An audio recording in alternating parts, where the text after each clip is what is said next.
Hello my friends, and welcome back to another session of the Through the Fire Garage sessions. Today we're going to show you some application, some of the things that you can do with a partner that you've been doing by yourself, as well as how do these things actually translate into a combative scenario. So we've been doing training methodologies, we've been doing things to build your skill set and build your technical ability, but it's important for you to have a little bit of a connector maybe to understand why we do those things and what they can translate into later, okay? So as always, what's really important to understand is when we're doing these techniques, they come from the Filipino martial arts. These can also come from the Malay martial arts, Indonesian martial arts, Thai martial arts, other systems around the world, but specifically the lineage that I'm teaching you is from my lineage, which is a Filipino martial arts lineage, okay? Another thing to remember because of that is typically we learn how to defend or attack the angle, meaning it doesn't matter to me what Ram attacks me with. All I care about primarily is the direction or the angle from which the attack is coming. That's the most important thing. Now obviously things change if it's a fist or a baseball bat or a machete or a knife, obviously. But in the beginning, the base idea is worry about the angle more than worrying about the tool that is attacking you, okay? That's the first thing. The second thing is this. When we're practicing angles of attack with our weapons, those angles, or the targets rather, that we attack with those angles are generic. Meaning, I hit what is available to hit in the moment. And typically, I want to hit the thing that's closest to me, that's threatening me of his. So I'm not going to reach past his hand typically to hit his head. Typically, if his hand is between me and his head, I'm going to hit his hand. Why? Because it's still a valid target and it does two things for me. It keeps me out of range of the thing that can hurt me, his hand, or the weapon he's holding, and it allows me to start to destroy his attack system. And we call this defanging the snake. If a snake is trying to attack you and bite you, not a boa constrictor, but a cobra, let's say, the thing that can hurt you are the two fangs in its mouth. Those are the things that can hurt us. So if we can take those away, the snake becomes less harmful, less threatening, okay? And so it's often said you defang the snake and then you can choose whether to behead the snake or let it go. So when somebody attacks me and their hand gets broken, very possibly that's going to be the end of the conflict right there, because their hand is broken, it's hurting them, and they realize it's going to be difficult for them to continue the fight with a broken hand. Now I love this ethically, morally, legally, because what it teaches us to do is damage the extremity of the body, not his head, not his main core of his body. So if I hurt his hand, I'm not damaging his mental faculty. I'm not hurting his structure, his organs. So when I destroy the hand, I destroy their desire possibly to continue to attack me. Also, I'm not destroying his head, his mind, his face, his ability to think. I'm not crippling or destroying or causing life and limb kind of damage. I'm causing limb damage, but I'm not destroying or threatening their life by attacking the hand, okay? That's on the defensive. On the offensive, if I attack him and he can still attack me, when I start to try to attack his body, he can attack my body or my head. So if I'm close enough to touch his body, he's generally close enough to touch my body.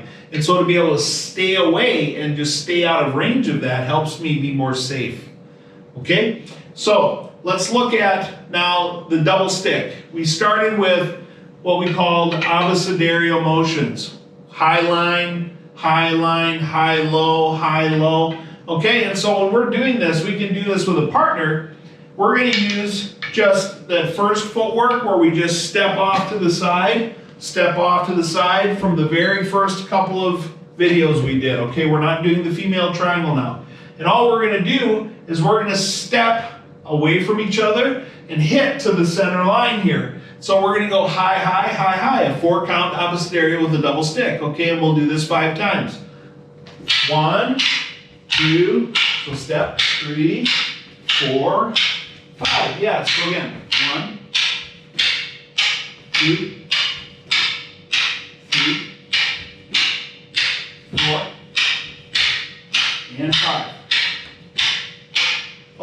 you see I'm just hitting, and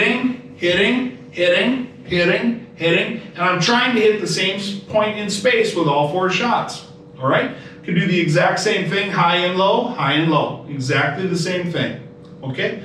We can also do this with me attacking Ram. Okay? Now instead of a drill like this, I can show you now what that might look like against someone that's trying to hurt me. So when I have 2 sticks here, if he's trying to hit me with a stick, I'm going to hit his hand.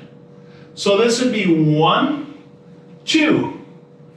1, 2. You don't need to move. Okay? So I hit, I'm staying away. You notice when I hit his hand, this, hold your stick, on the hand is going to cause a lot of pain and damage. Simultaneously, he can't reach my body. So if he's trying to hit me and I step away from him out of the way and hit the hand, I'm going to cause a lot of damage without putting myself in danger. If I try to do some kind of a fancy block and hit his head or his body, I'm putting myself in the position where I'm close enough for him to hit me as well. It's not good. It's not a good idea. Okay? Now let's look at Heaven 6, the 6 count on the high line, the Sinawali motion. Okay, so if we start in the right hand, and we're just not even going to move our feet. We go 1, 2, 3, 4, 5, 6. Inward, backhand, backhand, inward, backhand, backhand. Okay, if I just do that, now when we look at hitting Ram, if he tries to hit me, now not only is that shot going to be there, that shot and that shot will hit. Okay, 1, 2, 3. Very easy. This could also be moving in towards his head. This could be the first shot, this could be the second shot, and the third shot could be here. Okay? If he hits me with the other hand, yep, sure. I can step to this side, 1, 2, and hit the head. Okay, if we take the sticks out of the way, and I just use my empty hands, I can use the same exact motion now. That inward, backhand, backhand. So as Ram gives me, let's say, a big old right haymaker punch, as he tries to hit me, I can step inside of that. I can use my hand to hammer down on the muscle. This is that first backhand. The third backhand hits him in the head or anywhere on this side of the body, okay? So as this comes in, I can just pat it, hit. Or I can do it with more speed. Boom, and hit, right? I'm opening this up. It's very quick. Now, when I do this, I can also use my knuckles or the hammer of my hand to hit, and then hit. When I hit this, this can be to the eyes.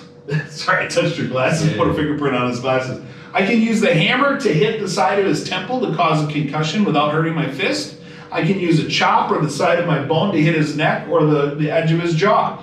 This is all wide open. If I want to angle this down slightly, I can hit down into his collarbone. Now, interestingly enough, that backhand line also picks up if he does a right-left right away. When he shoots this, as that punch comes, this hand can just come across here instead of hitting his head. And then look, I can hit here and hit here and hit here back on the other side. 1, 2, 3, 4, 5, 6. The exact same pattern we've just done with the sticks, I can use to defend myself with my empty hands. The reason why this skill can come up so quickly is because the practice with the weapon. It teaches your body how to move. Now, what happens if I don't want to move into him? I can do the same thing and move away. As he hits me with that right hand shot, I can hit 1, 2, 3 and hit down on top of his hand. Of course, as I'm hitting here, his hand is going to retract, so I can follow it in. 1, 2, as it's moving in, I can hit. I can hit any target I want because, again, the targets are generic. I don't have to hit a specific target when I'm moving my hands in the pattern. Okay, and this works for that 2 count motion. This also works for that 4 count motion. I can do the exact same thing. We were just doing the Heaven 6 variation. Okay? And we can add this into any of the other variations of those Sinawali patterns we were using. The same thing works with whatever weapon system you put in your hands. You can use a blade, you can use impact tools, or you can just use your empty hands as we've just shown you. Okay, so I hope this helped you to start to understand what we're doing with the double sticks. We'll be doing more of those in the very near future, but I want you to see the progression of where we're going. You're learning the basics so that we can then give you application of those basics at a later time, okay? Without having the application or without having the tools to use, we can't build the application. So we have to build the skill set, but I wanted you to see where it's going to. As always, guys, if you like this, if you find it interesting or valuable, please like, share with others who you think might like it, and subscribe so you see all of the new upcoming videos, okay? Take care. Please leave me some comments. Let me know if you have any questions or anything you'd like to see more on, and I'll get back to it as fast as I can, okay? Thank you very much, and we'll see you again soon.